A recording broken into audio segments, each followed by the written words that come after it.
बिस्मिल्लाहिर्रहमानिर्रहीम। अस्सलामुअलैकुम वरहमतुल्लाहि वबरकातुहू। लाखों करोड़ों दुरूद व सलाम नबी करीम सल्लल्लाहु अलैहि वसल्लम पर और आपकी आल पर।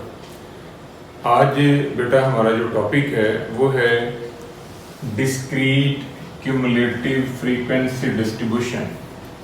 हमने अब फ्रीक्वेंसी डिस्ट्रीब्यूशन की एक टाइप जो है वो डिज़ाइन करनी है जिसका नाम है डिस्क्रीट क्यूमुलेटिव फ्रीक्वेंसी डिस्ट्रीब्यूशन। अब इसके लिए हम सबसे पहले डाटा जो है वो कलेक्ट करेंगे। हमने 30 फैमिली से इंफॉर्मेशन जो है वो ली है कि उनके यहाँ कितने बच्चे हैं। हम हर घर में गए और उनसे ये पूछा कि आपके यहाँ कितने बच्चे हैं, तो जो उन्होंने इंफॉर्मेशन हमें दी वो हमने लिख ली। एक फैमिली ने बताया कि जी हमारे यहाँ 5 बच्चे हैं, एक ने बताया 6 हैं, एक ने कहा हमारे यहाँ कोई बच्चा नहीं है, एक ने कहा 5 है, एक ने कहा 8 है, एक ने कहा 4 है। इसी तरह हमने 30 फैमिलीज से इंफॉर्मेशन जो है वो कलेक्ट की, यानी हम डोर टू डोर गए और 30 फैमिली से हमने इंफॉर्मेशन ले ली। अब ये जो इंफॉर्मेशन बेटा हमने ली है, इस इंफॉर्मेशन को हम प्राइमरी इंफॉर्मेशन कहते हैं। ये रॉ इंफॉर्मेशन है। अगर हम इस इंफॉर्मेशन को देखें तो इससे समझने में थोड़ी दुश्वारी पैदा होती है। ये तो पता है कि ये फैमिलीज का डाटा है और बच्चों की तादाद के हवाले से ये कलेक्ट किया गया है, लेकिन किस फैमिली में कितने बच्चे हैं बहुत ज़्यादा डिटेल के अंदर अगर हम इसे जानना चाहते हैं, डिस्क्रिप्शन इसकी लेना चाहते हैं, तो फिर हमें इसके लिए एक फ्रीक्वेंसी डिस्ट्रीब्यूशन जो है वो बनाना है। तो फ्रीक्वेंसी डिस्ट्रीब्यूशन के लिए हम सबसे पहले क्या करेंगे, हम अपने डाटे में से देखेंगे कि सबसे लोएस्ट वैल्यू क्या है। अब हमारे पास जो सबसे लोएस्ट पॉइंट है वो ये 0 है और जो मैक्सिमम पॉइंट है वो 10 है। इसका मतलब है कि किसी फैमिली में कोई बच्चा नहीं है और मैक्सिमम किसी फैमिली के अंदर जो है वो 10 बच्चे हैं। अब हमने एक वेरिएबल लिया एक्स हमारा वेरिएबल है जो कि नंबर ऑफ किड्स को जाहिर करता है, यानी नंबर ऑफ चिल्ड्रन को जाहिर करता है। तो हमारे वेरिएबल की फिर रेंज बेटा क्या है, 0 से लेके 10 तक। हमने 0 से लेके 10 तक जो है वो वैल्यूज लिखनी इस वेरिएबल के अंदर जिसका नाम हमने एक्स रखा है। अब हमने नोटिस करना है कि इस डाटा में 0 कितनी दफा आया है। तो 0 बेटा एक ही है, इस वजह से 0 के आगे आपने एक टैली लगा दी। एक काउंट करें, एक कितनी दफा आया है, तो एक जो है एक ही बार आया है, इस वजह से एक के साथ भी आपने एक बार लगा दी। 2 को नोटिस करें, 2 भी आपके पास जो है वो डाटे में एक ही बार आया है, तो 2 के आगे भी आपने एक बार लगा दी। 3 जो है ये बेटा डाटे में 2 बार आया है। अब हमने 3 के आगे 2 बार जो है वो लगानी है। एक 3 ये पड़ा हुआ है, एक 3 ये पड़ा हुआ है, तो 3 के आगे 2 बार। 4 जो है हमारे डाटे में 5 दफा आया है, तो 1 4 ये है, 1 4 ये है, 1 4 ये, 1 4 ये है और 1 4 नंबर ये। तो इसका मतलब टोटल 5 है, तो हमने ये 4 के आगे 4 बार लगाए वर्टिकल और एक जो है हमें हॉरिजॉन्टल बार लगा दी। ये टैली बार लगाने का रूल है कि 5 को लिखना हो तो 4 बार आप वर्टिकल लगाते हो और एक जो है वो हॉरिजॉन्टल आप लगा लो, तो ये इस तरह 5 का सेट पूरा बन जाता है। इसी तरह बाकी भी वैल्यू जो है, 5 को देखा ये 6 बार आया है, 6 जो है ये 4 बार है। सिमिलर पैटर्न हमने ये टैलीज जो है ये लगा ली। अब इस टैली के कॉलम से हमने फ्रीक्वेंसी में जाना है। फ्रीक्वेंसी कैसे लिखेंगे, टैली बार के अंदर यहाँ एक बार है, तो इस वजह से फ्रीक्वेंसी 1, यहाँ 1 है फ्रीक्वेंसी 1, यहाँ भी 1 है फ्रीक्वेंसी 1, यहाँ 2 बार है तो बेटा फ्रीक्वेंसी 2। यहाँ पर 5 बार है, 4 वर्टिकल 1 हॉरिजॉन्टल, तो टोटल 5 है, इस वजह से 5 फ्रीक्वेंसी आ जाएगी। यहाँ पर 6 बार है फ्रीक्वेंसी 6, यहाँ 4 है फ्रीक्वेंसी 4, यहाँ 3 है फ्रीक्वेंसी 3, यहाँ 3 है फ्रीक्वेंसी 3, यहाँ 3 है फ्रीक्वेंसी 3, यहाँ 1 है फ्रीक्वेंसी 1। इन सब को हम सम अप करें तो ये हमारे पास 30 आ रहा है। इसका मतलब कि जो 30 फैमिलीज की हमने इंफॉर्मेशन ली थी उस इंफॉर्मेशन को हमने एक टेबुलर अरेंजमेंट के अंदर जाहिर कर दिया। ये जो 3 कॉलम हैं, इस 3 कॉलम के टेबल को बेटा हम कहते हैं डिस्क्रीट फ्रीक्वेंसी डिस्ट्रीब्यूशन। अब इसे डिस्क्रीट क्यों कहा, क्योंकि इसके अंदर जो वेरिएबल शामिल है वो बाय नेचर डिस्क्रीट है। क्योंकि जो किड्स हैं, जो चिल्ड्रन हैं, वो फ्रैक्शनल नहीं हो सकते, वो इशारिये में नहीं आ सकते। अगर कोई न्यूली बॉर्न बेबी भी है तो उसको भी काउंटिंग में 1 2 3 गिना जाएगा। कोई ये नहीं कह सकता कि मेरे घर में जो है वो 3.25 बच्चे रहते हैं, या मेरे घर में जो है वो 3.59 बच्चे रहते हैं, ऐसा पॉसिबल नहीं है। इस वजह से ये जो 3 कॉलम आपने डिज़ाइन किए हैं, इन तीनों कॉलम के टेबल को कलेक्टिवली हम कहेंगे डिस्क्रीट फ्रीक्वेंसी डिस्ट्रीब्यूशन। जो इंफॉर्मेशन यहाँ पर थी हमने उसको एक सिस्टमेटिक ऑर्डर में लिख दिया।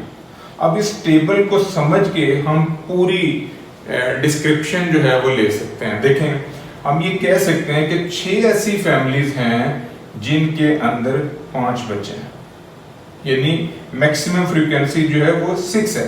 6 ऐसी फैमिलीज हैं जिनके अंदर 5 बच्चे हैं, 4 ऐसी फैमिलीज हैं जिनके अंदर 6 बच्चे हैं, 3 ऐसी फैमिलीज हैं जिनके अंदर 7 बच्चे हैं, और एक ही फैमिली है जिसमें सबसे ज्यादा बच्चे हैं और वो 10 हैं। तो इस टेबल की मदद से हम इसका पूरा एनालिसिस जो है वो कर सकते हैं। अब हम इस टेबल को ट्रांसलेट करेंगे, एक ऐसा टेबुलर अरेंजमेंट जिसमें वेरिएबल की हर वैल्यू के सामने उसकी फ्रीक्वेंसी लिखी है। एक ऐसा टेबुलर अरेंजमेंट जिसमें वेरिएबल की हर वैल्यू के सामने उसकी फ्रीक्वेंसी लिखी गई है, उस टेबल को हम कहते हैं डिस्क्रीट फ्रीक्वेंसी डिस्ट्रीब्यूशन। अब इस डिस्क्रीट फ्रीक्वेंसी डिस्ट्रीब्यूशन से हमने जाना है डिस्क्रीट क्यूमुलेटिव फ्रीक्वेंसी डिस्ट्रीब्यूशन के अंदर। ये अब वो मेन टॉपिक है हमारा जिसमें हम काम करना चाह रहे हैं। तो इसके लिए पहला मरहला जो था वो आपके पास डिस्क्रीट फ्रीक्वेंसी डिस्ट्रीब्यूशन बनती, तो फिर आपने आगे क्यूमुलेटिव फ्रीक्वेंसी डिस्ट्रीब्यूशन में जाना था। अब नोट करें कि क्यूमुलेटिव फ्रीक्वेंसी डिस्ट्रीब्यूशन क्या है। यहाँ पर x की value less than equal to 0, यानी x की वैल्यू 0 या 0 से छोटी, वो फ्रीक्वेंसीज आपने सम अप करनी है। तो यहाँ पर x की वैल्यू 0 से छोटी तो है ही नहीं, इस वजह से 0 की वैल्यू जो है उसके अगेंस्ट जो फ्रीक्वेंसी है वो आपने एज इट इज लिख ली, वो के जो 1 है। अब नोट करें कि x less than equal to 1, इसका मतलब है कि x की जो वैल्यू 1 या 1 से छोटी है उनकी फ्रीक्वेंसीज को प्लस कर लो। तो अब x की वैल्यू 1 या 1 से छोटी, इसका मतलब कि 0 और 1 आएगा। तो आपने क्या करना है बेटा, 0 और 1 की जो फ्रीक्वेंसी है वो सम अप करनी है। 0 की फ्रीक्वेंसी है 1 और 1 की फ्रीक्वेंसी भी 1, तो ये मैंने 1 प्लस 1 लिख लिया, यानी इनको प्लस कर लिया। मजीद इसको जरा देखें, ये ऐसे सम अप हो रही है। x की वैल्यू आपके पास 2 या 2 से छोटी, इसका मतलब है कि आपका वेरिएबल x जो है उसमें 2 या 2 से छोटी जितनी वैल्यू है उनकी फ्रीक्वेंसीज को जमा करो। तो 2 या 2 से छोटी वैल्यू जो है उसमें जो फ्रीक्वेंसीज आई हुई हैं वो ये हैं 1 1 एंड 1। तो मैंने ये 1 प्लस 1 प्लस 1 कर लिया। अब 0 से लेके 3 तक, यानी 3 या 3 से नीचे, तो इसका मतलब है लोअर लिमिट जो है आपकी 0 है, 0 से 3 तक आपने क्या किया, फ्रीक्वेंसीज को प्लस किया। तो 3 तक जो फ्रीक्वेंसीज हैं ये 4 आपने प्लस करके लिख ली। इसी तरह x less than equal to 4 का मतलब है 4 या 4 से कम।